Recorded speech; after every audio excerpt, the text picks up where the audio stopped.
Hi, hello, vanakkam and welcome to my YouTube channel. This is the Uncreative.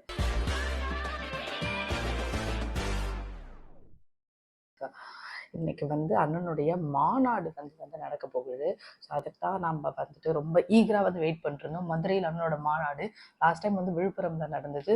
அது என்ன சொல்றது, அப்படியே மக்கள் எப்படி திரண்டிருந்தாங்கன்றதை நம்மளால மறக்கவே முடியுது.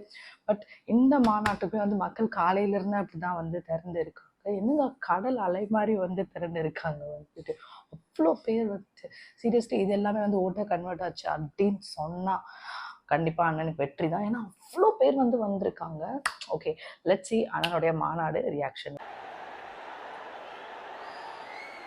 யாரும் தவறாக எடுத்துக்கொள்ள வேண்டாம்.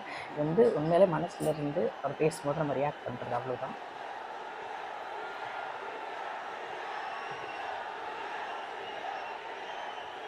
முன்னாடி நான் டிஸ்க்ளைமர் கூட போட்டுக்கிறேன்.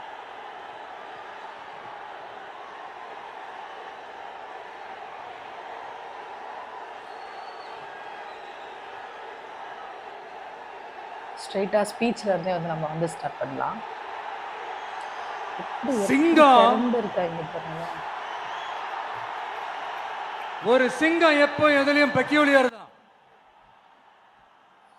பின்னாடி அந்த இதுல கேட்குற சத்தம் மொத்தம் டிவி தளபதி தளபதி தளபதி இதுதான் கேட்டுக்கிட்டே இருக்கு அந்த ஃபுல் மாநாட்டிலுமே அப்படிப்பட்ட அந்த சிங்கம் வேட்டைக்கு மட்டும்தான் வெளியில வரும், வேடிக்கை பார்க்கறதுக்கெல்லாம் வெளியில வராது. வேட்டையில கூட பார்க்கறதுக்காக தான் இவ்வளவு பேர் இவ்வளவு கூட்டம். அதுலயும் பெரும்பாலும் தன்னை விட பெரிய சைஸ் உள்ள மிருகங்களை தான் குறி வச்சு தாக்கும், ஜெயிக்கும். எவ்வளவு பசியில் இருந்தாலும் உயிர் இல்லாததை கெட்டு போனதை தொட்டு கூட பார்க்காது. கெட்டு போனதை தொட்டு கூட பார்க்காது. அந்த சிங்கம் அவ்வளவு ஈஸியா எதையும் தொடாது, தொட்டா விடாது, எதையும் விடாது. காட்டோட 4 பக்கமும் மார்க்கிங் மை டெரிட்டரின்னு தன்னுடைய பவுண்டரியை தானே வகுக்கும். அப்படிதான் அந்த காட்டையை தன்னோட கண்ட்ரோல்ல வச்சிருக்கும். சிங்கத்துக்கு கூட்டத்தோட இருக்கிறதுக்கும் தெரியும், தனியா இருக்கிறதுக்கும் தெரியும். அப்படியே தனியா வரணும்னு நினைச்சாலும் அஞ்சாம அலட்டிக்காம சும்மா கெத்தா அந்த ஏரியா இந்த ஏரியா அந்த இடம் இந்த இடம் ஏரியால அந்த எதுலயும் தன்னோட தனித்தன்மை இழக்கவே இழக்காது. Yes, a lion is always a lion.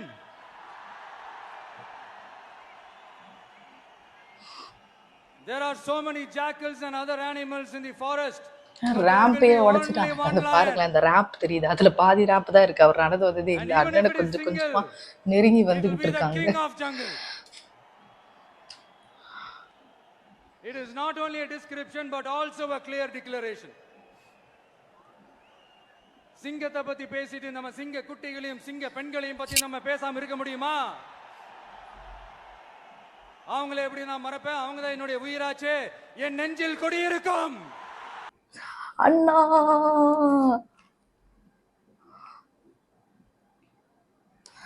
நம்மளால அங்க போயிட்டு அந்த இதை சுத்த முடியல. பட் இங்க இருந்தே நம்ம பண்ணலாம். அண்ணனுக்காக வர்ச்சுவல் அது மாநாட்டுல கலந்துக்கிறோம்.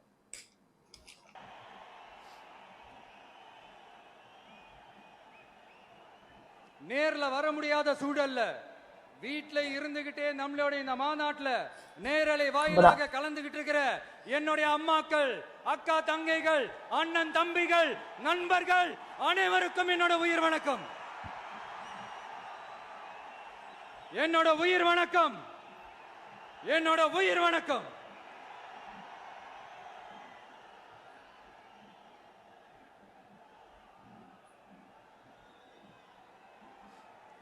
வீரம் விளையும் மாமதுரை மண்ணை வணங்குகிறேன். இந்த மதுரைனாலே உடனே ஞாபகத்துக்கு வரது சீறி பாஞ்சி துள்ளி குதிக்கிற யாருக்கும் அடங்காத காளைகள் விளையாடுற அலங்காநல்லூர் ஜல்லிக்கட்டு தான். நம்ம வைகை ஆறுதான் அழகர் ஆத்துல இறங்குற வைபவம் மதுரை மீனாட்சி அம்மன். இந்த மண்ணோட உண்மையான குணம், உணர்வு பூர்வமான மண் இது. அது மட்டும் இல்ல, இந்த மண்ணில் வாழ்ற மக்களும் அப்படித்தான், உணர்வு பூர்வமான ஆளுங்க. நான் இந்த மண்ணில் கால் எடுத்து வச்ச உடனே ஒரே ஒருத்தரை பத்தி தான் மனசுக்குள்ள ஓடிக்கிட்டே இருந்தது. அவர் யாருன்னு உங்களுக்கும் தெரிஞ்சிருக்கும். சினிமானாலும் சரி, அரசியல்னாலும் சரி, நமக்கு ரொம்ப ரொம்ப பிடிச்சது புரட்சி தலைவர் எம்ஜிஆர் அவர்கள் தான். அவரோட பழகிறதுக்கு எனக்கு வாய்ப்பு கிடைக்கல. ஆனா அவரை மாதிரியே குணம் கொண்ட என்னுடைய அண்ணன் புரட்சி கலைஞர் கேப்டன் விஜயகாந்த் அவர்களோட பழகிறதுக்கு எனக்கு நிறையவே வாய்ப்பு கிடைச்சது. அவரும் இந்த மதுரை மண்ணை சேர்ந்தவர் தானே, அவரை மறக்க முடியுமா? தமிழ்நாட்டு மக்கள் பூர்வமா உண்மையா நம்ம பக்கத்திலே நிக்கிறவங்க, அதுக்கு ஒரு மிகப்பெரிய அடையாளம் தான் இந்த மதுரை மண். நம்ம தமிழக வெற்றி கழகம் கையில் எடுத்திருக்கிற அரசியலும் அப்படித்தான். உண்மையான அரசியல், உணர்வு பூர்வமான அரசியல், நல்ல அரசியல், நல்லவங்களுக்கான அரசியல், நாட்டு மக்களுக்கான அரசியல், நல்லது மட்டுமே செய்கிற அரசியல்.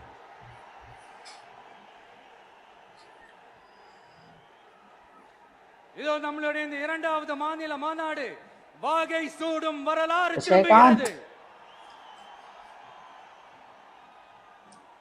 அப்படி இந்த மாநாட்டுக்கு பேர் வச்சிருக்கிறோம். 1967லயும் 1977லயும் நம்ம தமிழக அரசியல் ஒரு மிகப்பெரிய ஆட்சி அதிகார மாற்றங்கள் ஒண்ணு நடந்துச்சு இல்லையா? அதே மாதிரிதான் அடுத்த வருஷம் 2026ல அப்படி ஒரு வரலாறு திரும்ப போகுதுன்னு உறுதியா சொல்றதுக்கான மாநாடு தான் நம்மளுடைய இந்த இரண்டாவது மாநில மாநாடு. விக்கிரவாண்டி விசாலையில் நம்மளுடைய ஃபர்ஸ்ட் மாநாடு நடத்தணும், வெற்றி கொள்கை திருவிழா. அதுக்கப்புறமே நீங்க பார்த்திருப்பீங்க, தமிழக அரசியல் அந்த தட்ப வெப்பத்தையே மாத்தினுச்சு. நமக்கு எதிராக எத்தனை குரல்கள். ஆனா உங்களுக்கு தான் நம்மளை பத்தி நல்லா தெரியுமே, எந்த குரலையும் காதலையே போட்டுக்காம மக்களோட குரலை மட்டுமே கேட்டுக்கிட்டு. அவர் பேசுறத கேக்குறாங்களோ இல்லையோ, கேமரா முன்னாடிதான் போயிட்டு இந்த போட்டோ காமிச்சிட்டு அது ஆர்ப்பாட்டம் எல்லாம் பண்ணிட்டு இருக்காங்க. அவர் பேசுறதும் நம்ம வந்து கேட்கிறோம், ஒரு கொள்கையிலும் நம்ம வந்து கேட்கிறோம். அது ரொம்ப இம்பார்ட்டன்டான ஒரு விஷயம். நம்ம மாநாட்டுல ஒலிக்கிற இந்த குரல், இந்த ஒற்றை தமிழ் மகனோட குரல் மட்டுமல்ல, ஒட்டுமொத்த தமிழ்நாட்டு மக்களுடைய குரல். தமிழ்நாட்டில் இருக்கிற ஒவ்வொரு வீட்டில இருந்தும் ஒலிக்கிற குரல், ஒட்டுமொத்த உலகெங்கும் வாழும் ஒவ்வொரு தமிழ் வீட்டிலிருந்தும் எழும் குரல். இந்த சினிமா என்கிற மாபெரும் கலை ஆயுதத்தின் வாயிலாக சாதி, மதம், இனம், விஜய் வந்து ஆக்டரா இருக்கும்போது நம்ம கண்டிப்பா கெஸ் பண்ணிட்டு இருக்க மாட்டோம்னா, ரொம்ப ஷை டைப், வந்துட்டு ஒரு மாதிரி எதுவுமே பேச மாட்டாரு. பட் அரசியல் வந்ததுக்கு அப்புறம் இட்ஸ் டோட்டலி a சேஞ்ச். ரொம்ப நல்லா பேசுறாரு. ஒரு உண்மையிலேயே ஒரு மேடை பேச்சாளர் வந்து அவ்வளோ கத்துக்கணும். பிகாஸ் லைக் ரொம்ப வருஷமா அரசியல இருக்கவங்களுக்கு கூட அந்த ஒரு மேடை பேச்சு, அது ஒரு கலை தான். வந்து மேடை பேச்சே ஒரு கலை தான். ஸோ அது அவ்வளோ சீக்கிரம் வராது. பட் அண்ணன் பயங்கரமா வெளுத்து வாங்குறாரு. சீரியஸ்லி இப்படி இருந்த விஜய் இப்படி மாறுவார் நம்ம நினச்சி கூட பார்த்துருந்துருக்கவே மாட்டோம். But really an awesome change. அப்படியா அண்ணன் இன்ட்ரோவர்ட்டை பார்த்துட்டு இப்படி ஒரு எக்ஸ்ட்ரோவர்ட்டாக வந்து பார்க்கும்போது என்னென்ன பண்ணுறேன் அப்படின்ற மாதிரி இருக்கு. மொழி கடந்து இந்த நாட்டின் மூளை முடுக்கெங்கும் ரசிகர்களாக இருந்து தோழர்களாக நம்மோடு பயணிக்க துவங்கியுள்ள அனைவரோடும் இணைந்த ஒவ்வொரு மனிதருக்காகவும் ஒலிக்கிற உரிமை குரல், மாநில உரிமைக்காக, பெண் உரிமைக்காக, சமூக நீதிக்காக, சமநீதிக்காக, மதச்சார்பின்மைக்காக உண்மையா ஒலிக்கிற குரல். அதனால் இந்த குரலுக்கு எதிரா இன்னும் இன்னும் எத்தனை எத்தனை குரல்கள் வந்தாலும் ஓங்கி ஒலிக்குமே தவிர ஒரு நாளும் ஓயவே ஓயாது. Yes, it is an unstoppable voice, an unstoppable force.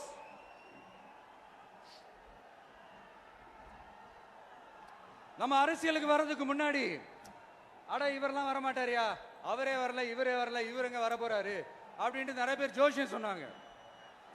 அப்புறம் நம்ம கட்சியினுடைய பேர் அறிவிச்சதுக்கு அப்புறம், பேரு தானே அறிவிச்சிருக்கிறாரு, மக்கள் கிட்ட பேர் வாங்கணும்ல, அதெல்லாம் முடியாதுன்னாங்க. அப்புறம் ரொம்ப முக்கியமா மாநாடுலாம் எவ்வளவு பெரிய விஷயம். அதெல்லாம் இவர் ஒத்தால எப்படி பண்ண முடியும்? சும்மா பக்கத்துல புஷியானதை வச்சுக்கிட்டு மாநாடுல எப்படி நடத்தி காட்ட முடியும்? அதெல்லாம் அவங்களால முடியாது. அப்புறம் மழை பெஞ்சு எல்லாத்தையும் கெடுத்துரும். ஏன் என் கூட இருக்கிறவங்களே கூட தான் சொன்னாங்க.